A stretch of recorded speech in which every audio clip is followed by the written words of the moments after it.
Welcome to our YouTube channel, The Alien Tales, and please ensure that you have subscribed. She can only speak truth. I've been lying since we met. Her species physically cannot deceive. Mine sent me to infiltrate her world.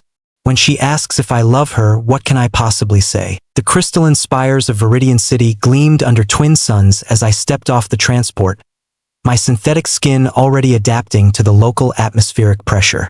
3 years of preparation, countless neural downloads, biometric modifications, all leading to this moment. I was Kale Oren now, a refugee from the Outer Rim colonies, seeking asylum on Zephyra Prime. My handler's final words echoed in my memory. The Nexarans cannot lie. Use this weakness. I hadn't expected her. Zephyra Thorn approached with fluid grace, her luminescent silver hair catching the light like liquid mercury. Her eyes, twin pools of violet that seemed to hold galaxies, met mine with an openness that made my chest constrict unexpectedly. "Welcome, Kale Oren," she said, her voice carrying harmonics that resonated in frequencies I didn't know I could hear. "I am your integration counselor. I will help you find your place among us." The truth seers called it the resonance. Their inability to speak falsehood was biological, embedded in their neural pathways. When they attempted deception, their bodies would reject it like a toxin. "Thank you," I replied, the lie sliding easily from my tongue. "I'm grateful for your kindness," she smiled, and something inside my carefully constructed identity began to crack. Weeks passed in careful observation. Zephyra guided me through Nexaran society with patient dedication, her every word carrying the weight of absolute honesty. I documented their defense systems, mapped their energy networks, cataloged their weaknesses, all while pretending to study their culture. "Your people fascinate me," I told her one evening as we walked through the Harmony Gardens, where bioluminescent flowers sang in chromatic chorus. "How do you resolve conflicts when everyone must speak truth?" "Truth can be painful," she admitted, her fingers trailing over a melody vine that responded to her touch with gentle chimes. "But lies cause deeper wounds. When we disagree, we must find common ground in shared reality." I watched her face in the garden's ethereal glow, noting how her expressions shifted like aurora patterns. Completely unguarded, incapable of deception even in micro-expressions. My enhanced neural implants recorded everything, filing it away for my eventual report. "On your world, did people lie often?" she asked. "Yes," I said, the truth slipping out before I could craft a more diplomatic response. The honesty surprised me. I'd been trained to weave fact and fiction seamlessly. Her eyes softened with something that looked dangerously close to understanding. "That must have been very lonely." For a moment, I forgot my mission entirely. The breakthrough came during a neural resonance ceremony, a monthly ritual where Nexarans shared collective consciousness to strengthen their societal bonds. Zephyra had insisted I participate, claiming it would help my integration. "I can't," I protested, panic flickering behind my calm facade. "Outsiders aren't meant for such sacred." "You are not an outsider anymore," she interrupted gently. "You are one of us now." The ceremonial chamber hummed with psychic energy as dozens of Nexarans formed concentric circles. I felt their minds reaching toward mine, seeking connection. My implants screamed warnings. Exposure would reveal everything. But Zephyra's hand found mine. Her mental voice whispered into my consciousness. "Trust." I lowered my barriers just enough to touch the edge of their collective experience. For one terrifying, beautiful moment, I felt what it was like to exist without deception, to have thoughts that flowed clear as mountain streams, unmarred by hidden agendas or calculated responses. In that instant, Zephyra glimpsed something true in me. Not my mission, not my lies, but the man buried beneath layers of conditioning and duty. Her mental touch was warm, curious, completely without judgment. When the ceremony ended, she looked at me with new eyes. "You're carrying a great burden," she observed quietly. "Something you cannot speak of." I couldn't meet her gaze. "Everyone has secrets." "Not here," she replied. My reports back to command grew increasingly sparse.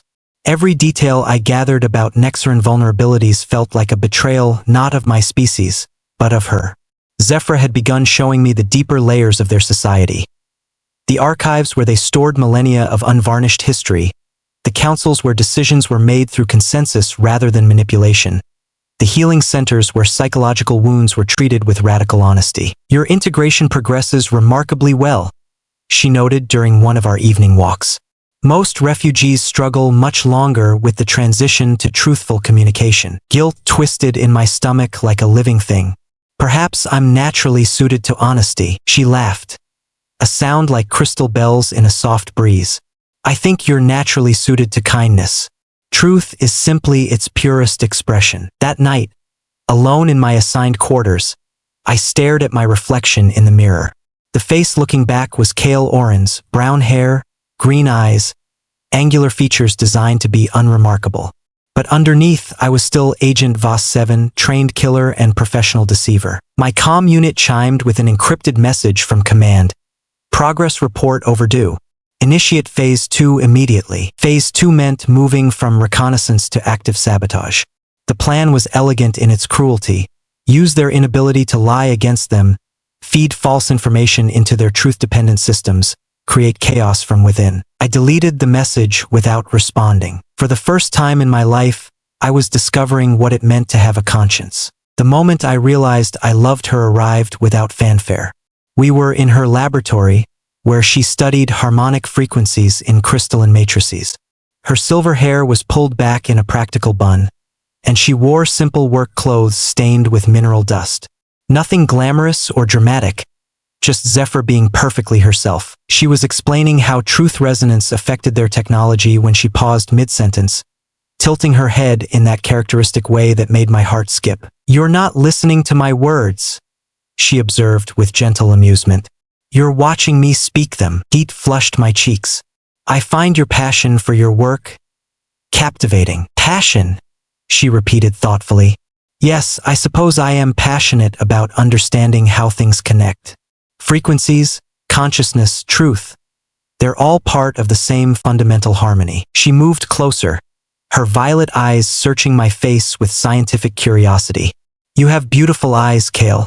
They hold such depth, such complexity. Sometimes I see layers in them that I cannot fully comprehend." My breath caught. In that moment, standing in her laboratory surrounded by the soft humming of her equipment, I understood what the poets meant when they wrote about souls recognizing each other across impossible distances. "Zephyra?" I whispered, and her name felt like prayer on my lips. She reached up to touch my cheek, her fingers warm against my synthetic skin. "Is this what they call love on your world?" I couldn't answer. How could I tell her the truth when the truth would destroy everything? The extraction team arrived without warning. I found them waiting in my quarters, 3 operatives from my old unit, their faces hidden behind adaptive camouflage fields. "Agent Voss-7, Commander Reika's voice emerged from the central figure. "Your mission parameters have changed." I kept my expression neutral despite the cold terror spreading through my chest. "Commander, I wasn't expecting." 6 months of silence, Agent. No reports, no intelligence, no progress. Command is concerned about your commitment. The threat hung unspoken in the air. Deep cover agents who lost their focus didn't return home. They simply disappeared. "I've been gathering intelligence," I said carefully. "Their society is more complex than our initial assessments suggested." "Complex enough to make you forget your duty?" Another operative stepped forward, their weapon systems humming with barely contained energy. "We've observed your interactions with the local female. This is not the first time an agent has been compromised by emotional attachment. My implants registered elevated stress hormones, but I forced my voice to remain steady. My relationship with Zephyra Thorn is a necessary component of deep cover infiltration. Then you'll have no problem executing Phase 3, Commander Reika announced. Assassination of their High Resonance Council, followed by systematic disruption of their truth networks. Target elimination begins with your attachment. The words hit me like physical blows. They wanted me to kill Zephyra, to murder the woman whose smile had become the center of my universe, whose trust one had already betrayed simply by existing in her life. "Understood?" I heard myself say, the lie tasting like ash in my mouth. Zephyra sensed the change in me immediately. Over the following days, her concerned glances grew more frequent, her questions more pointed. The Nexarn ability to read emotional resonance made concealing my turmoil nearly impossible. "Something is wrong," she said finally, confronting me in the crystalline gardens where we'd shared so many peaceful moments. "Your harmonic signature has been discordant for days. Please, tell me what troubles you." I stared at the singing flowers, their melodies now sounding like funeral dirges. "Sometimes the past catches up with us." "The past is fixed," she replied gently.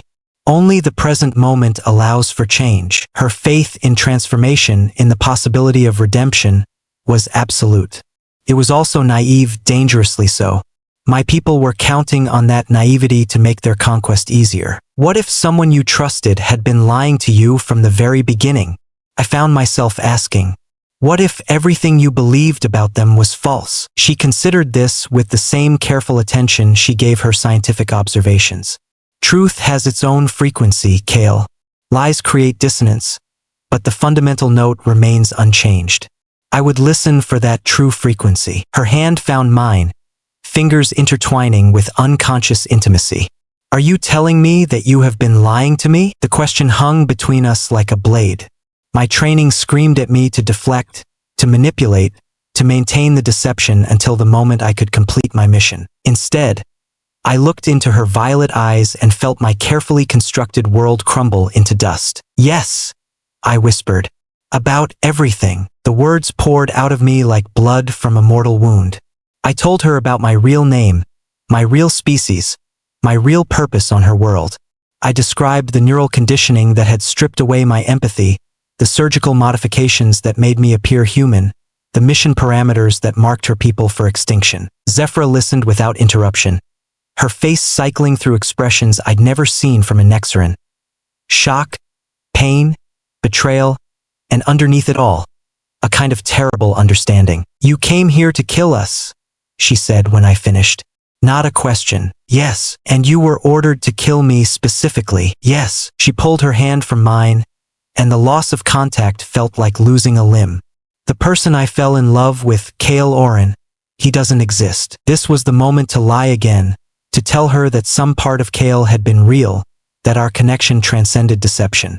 But she had given me the gift of her absolute honesty, and I finally understood that she deserved the same from me. "No," I said.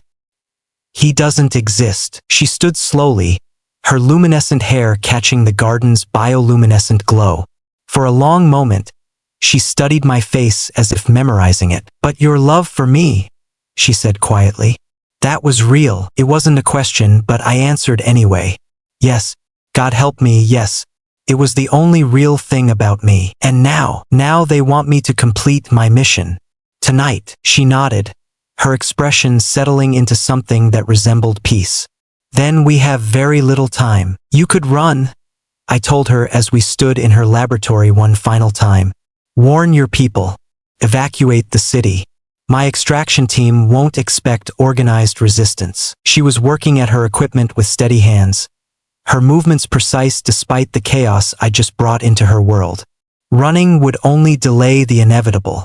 Your people will return with larger forces." "Then what?" "I'm going to trust you," she interrupted, turning to face me fully.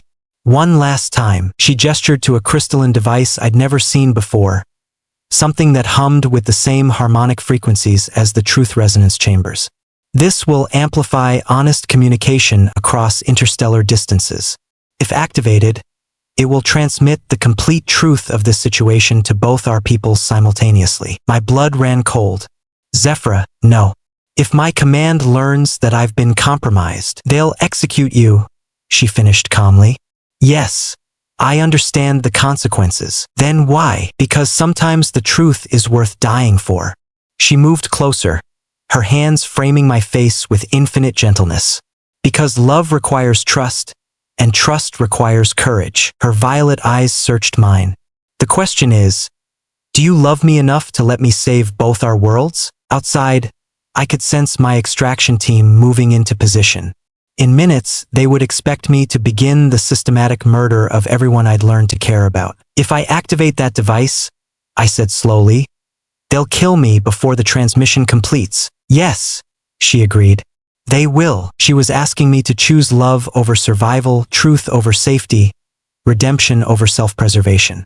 She was asking me to become the man I'd pretended to be. Do it, I whispered. The transmission array blazed to life with harmonious light. Zephyr's hands moved across the controls with practiced efficiency while I stood guard at the laboratory entrance, my enhanced senses tracking the approach of my former comrades. 30 seconds, she called over the rising hum of interstellar communication protocols engaging. Energy weapons discharged outside, they'd found us. I sealed the laboratory doors and activated every defensive system I could access, buying precious moments. Kale! Zephyr's voice was soft despite the chaos surrounding us. Before this ends, I need to ask you something. I turned to find her standing beside the transmitter, her silver hair streaming in the device's energy field like liquid starlight. Even facing death, she was impossibly beautiful. Do you love me? She asked. Not the mission, not the deception, not the man you pretended to be. Do you? The person behind all those lies? Love me? The laboratory doors buckled under concentrated fire. I had perhaps 10 seconds before my extraction team breached our defenses. 10 seconds to give her the answer that would either damn us both or set us free. I looked into her violet eyes and spoke the only truth that mattered. I love you more than my own life. Her smile could have powered the twin suns. Then we've already won. The transmission completed just as the doors exploded inward. The truth of our love, our betrayal, our choice for peace over war, spread across the galaxy at light speed, reaching both our species simultaneously, making further deception impossible. As my former commander raised her weapon, I felt Zephyr's hand slip into mine. Together, we faced whatever came next. Truth, it turned out, was stronger than lies after all.